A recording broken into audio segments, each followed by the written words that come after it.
organizers for giving us the opportunity to present to you today. It was a very interesting case. We went through a lot of challenges, but we are confident that our recommendations will help solve a lot of these cases.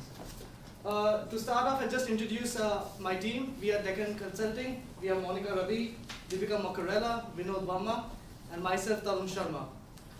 We'll take you over the agenda of the slides. First, we'll sit down and analyze the problem that we have at hand. Secondly, I'll give you a brief overview of all our recommendations.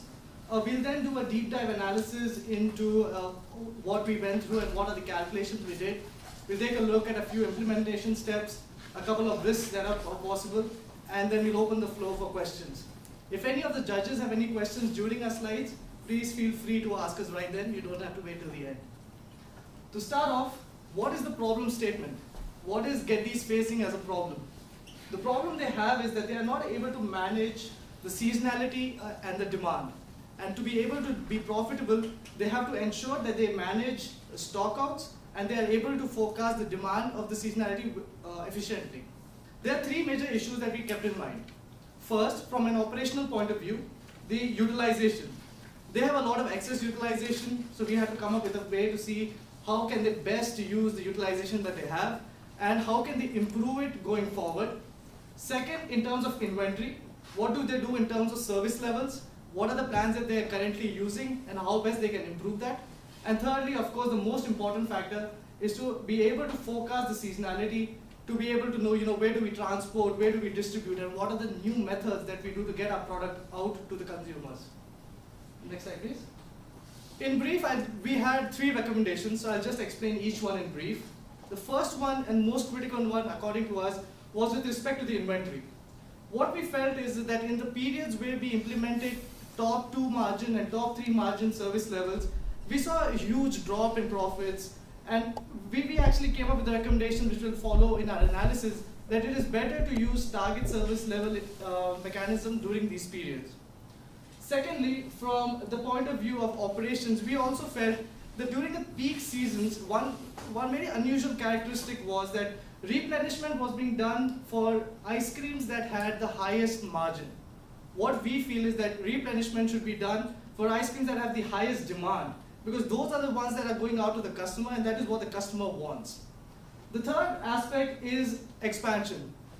Having excess capacity, we feel that they have Getty's has a very unique opportunity to leverage this centralized production system as well as their existing retail mechanism to expand through having small refrigerators or kiosks in mid-level as well as probably large-level marketing shops. What this will do is this will help them utilize their production facilities to the best, and also it may act as a fail-safe in case they fall short of demand at certain points.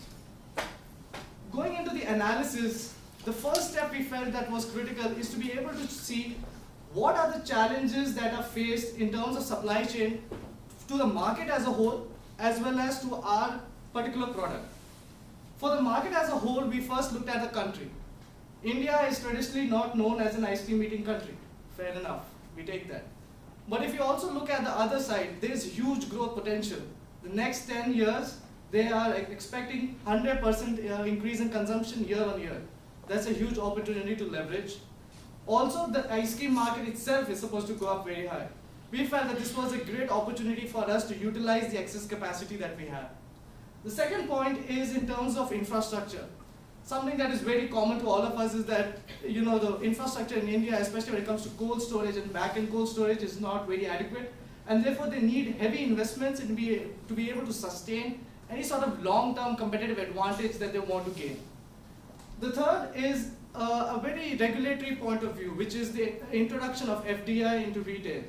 What the introduction of FDI into retail does is it helps the consolidation of unorganized players as well as the entry of more of companies with more expertise into the market.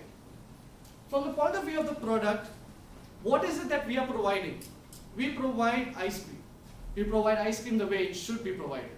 We produce ice cream the artisan way. We take time in producing it. We use the orthodox ways of producing it. And with that comes certain challenges. Number one, how do we store them? Number two, what do retailers require to be able to store and produce, sell such products to the customer? And number 3, what are the transportation costs that we keep in mind? From the point of view of transportation, we assume that expansion right now is going to be quite local and it's going to be in a small area, and since they're using third-party logistics, they'll probably continue to do so. And so we let costs be not very significantly high. We assume it will be pretty normal to what it is. Next slide. To carry forward now, Monica will explain what Getty's as a company should focus on in the short term as well as in the long term. Now that we have identified key challenges for both our product and the market, the next crucial factor is that we need to know where the company will focus in terms of short term and long term. For that, we identify 2 options, that is cost efficiency, or they can focus on market expansion. We have weighed both pros and cons for both these factors, and some of them are for cost efficiency. For a company being cost efficient, it can be taken for granted that their profit margins are going to increase. Also, there can be an optimization of supply chain. But there will be a quality deterioration for sure, because if you are being cost efficient, probably you're compromising on the quality of your raw materials. So that will definitely affect the quality in the long run. Also, there will be a underutilization of the resources when you're trying to be only cost effective.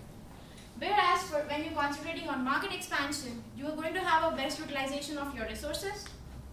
This is going to help you penetrate into the new markets, tap into those customer segments very easily that you're currently not able to reach to, and it greatly enhances your brand equity. But there might be an additional capital expenditure and infrastructure that is necessary for this market expansion. Keeping in mind the values of our company and the key factors for our long-term goals, we feel that market expansion is the right way to focus right now and for future. So now that we got the area to focus, the next crucial question is, how do we want to expand? For that, we identified 3 factors. We can either expand using vending carts, or go into in-store freezer kiosk, or establish a new standalone parlors. We have weighed these 3 options with respect to our various attributes such as investments, rate of return on each of these options, need for external support, what our company will not be able to do when we go with these options, then an ease of implementation. Also, we have done a cost analysis which is provided in the appendix. We have weighed for a particular investment how much would be the rate of return depending on the margins for each of these options. And based on both the qualitative and quantitative analysis, it is very clear that going with in-store freezer is going to give us a lot of profits.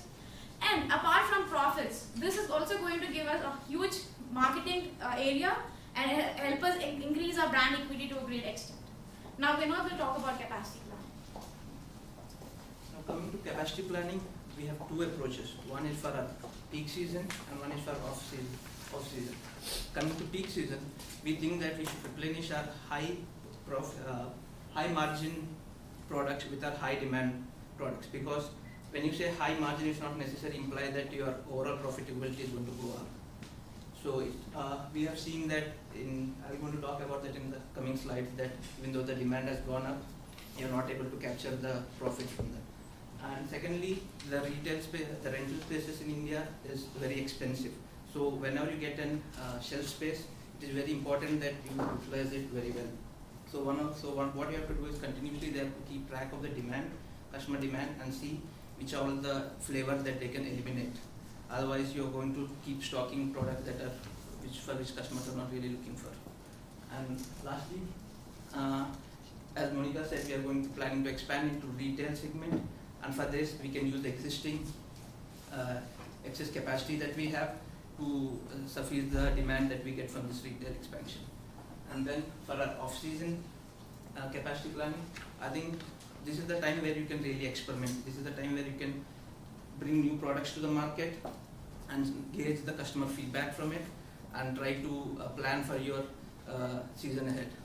And then they should also come up with a new product, a new ice cream product, like an ice cream sandwich, which they could really push through the retail chain. Because right now currently their ice creams are mostly sundaes and something, and not something that is really packaged and sold it to a retail store. So that is something that they should develop. And a lot of times ice cream is an impulse buy. When you're at a store, you walk to the when you're walking out, you just see an ice cream and you pick it up. So by entering into the retail segment, you are really trying to leverage this. And coming to this, you can see that your demand has really gone up in week 30, but your profits have fallen down. And as we've seen, one of the reasons for this is we are understocking the high demand products and we are overstocking the low demand products. Now, Deepika is going to talk about our inventory.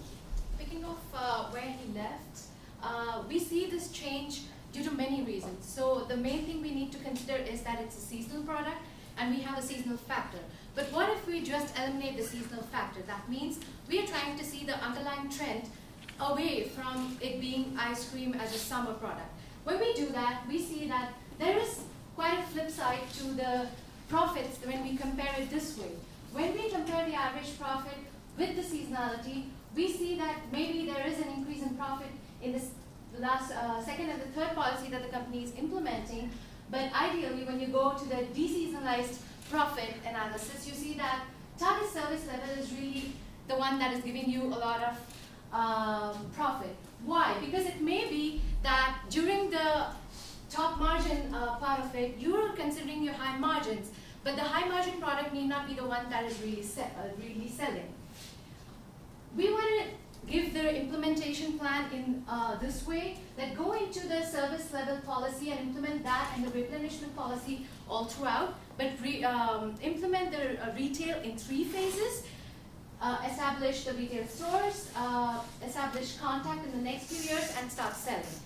And going on, we know we have risks while doing this. Of course, the quality is affected, the customer behavior is affected, but going on, we feel that basically when now is the time to expand locally, and that would give a real good advantage for the company because they're only centered in the south, they can move north. Adopt the demand-based replenishment, which we've been talking about, and in the end, eliminate the target service level policy based on margins and do it based on demand. This would help Getty's get profit and go a long way in the market expansion as well. So with this, we complete our presentation and open the floor for questions. I have a quick question, just maybe a little bit of a clarification on the last point that you were talking about. Can you expand a little bit more about your concept of changing customer behavior? How would you go about that? Yes. We don't mean that we have to change the customer behavior, but in a long term, one of the risks for our recommendations could be a change in customer behavior. Maybe they wouldn't want to buy in a retail store. Maybe all they would want to do is come enjoy the ambience of your Just Sunday store and sit and dine and go. Maybe they wouldn't want to buy. So that we feel is one of the risks for the recommendation, which is very less likely to happen. Okay, thank you. So you, in your SWOT analysis, which I don't know that you It's had. the That's the appendix. appendix. Yeah. That's what I thought. So I was looking at your SWOT, and it's germane to the question. You show seasonality of the demand as a weakness. You're taking that as a given. Do you think it's worth doing an analysis to see if there are controllable variables that would allow you to flatten that demand trend as opposed to the bubble? Yeah, I'll take that question. When we were doing the focus on the SWOT analysis, we were looking at the current present situation that we have. And currently, Getty's has a philosophy and a process wherein they do not look at off-season and the peak season together. They don't look at products differently. So what they're doing is that they are unable to manage the demand during off-seasons. Using the recommendation that we give is to come up with a product that is based out of ice cream or a product to experiment with new flavors. What we will be able to do is convert that, which is a weakness, into an opportunity. And that's why we felt that our recommendation of being able to experiment, to be able to say, okay, I think tiramisu flavor ice cream would be nice. Fair enough. So they can put it up in the winter season, get a little bit of a customer feedback, then probably launch it in the summer thing. So this is the current present situation wherein Getty's is taking it as a weakness. We want to convert it into an opportunity, and our recommendation does so. Any other questions? Let me ask you back to the topic at hand, being supply chain. Yeah. And in this particular market, the replenishment rate, and we're also talking expansion, what's the major things that you think, or how would you ensure the arrival rate of material to maybe improve that as you expand globally while still trying to control your overall cost? Because it sounds like the raw materials are also a very important component of a high value type product as compared to other offerings that maybe your competitors are. Absolutely, that's a great question, and I think I'll take it up.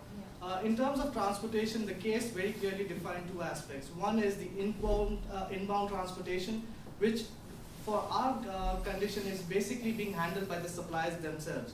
And in our case, the advantage that we have is the fact that our production capacity is centralized, and we've got 3 plants which are very closely with each other. So I don't think we have a major issue when it comes to raw materials, because a lot of the produce that we're taking is local produce. A lot of the produce that we're getting internationally, like the chocolate and the other things that they mentioned, are things that we can order in advance. We're not going to have a sudden spike of chocolate requirement. Even if we do, there are enough local resources that we can leverage that with. So I honestly do not think that the inbound supplier is a very big issue to be actually looking at, since suppliers will bring the transportation, we can forecast it, and a lot of the produce that we're getting, especially major things like milk and like sugar, which I hope I see the made of, are basically being taken care from the local produce. If I may add to that as well, as we have already seen in the case that India is an adulterated market, so as you say, the cost of investment of the purity of the material will be high, but that's where the Gettys is making the differentiation, and they're trying to make sure that the vendor system that they choose or the supplier base that they choose is in such a way that they can exactly address the point that Tarun just put in. This coupled with the fact that we are recommending them to have a target service level policy for all throughout, I think would in a short time bring about the fact that we are able to address the shortages in that way, but still maintain the supplier base in a good rate so that we don't stock out all the time. Of course, 95 to 100% utilization would be something that we would dream of and we would try to achieve. Thank you. That's all the time I have for questions. Okay. Thank you so much.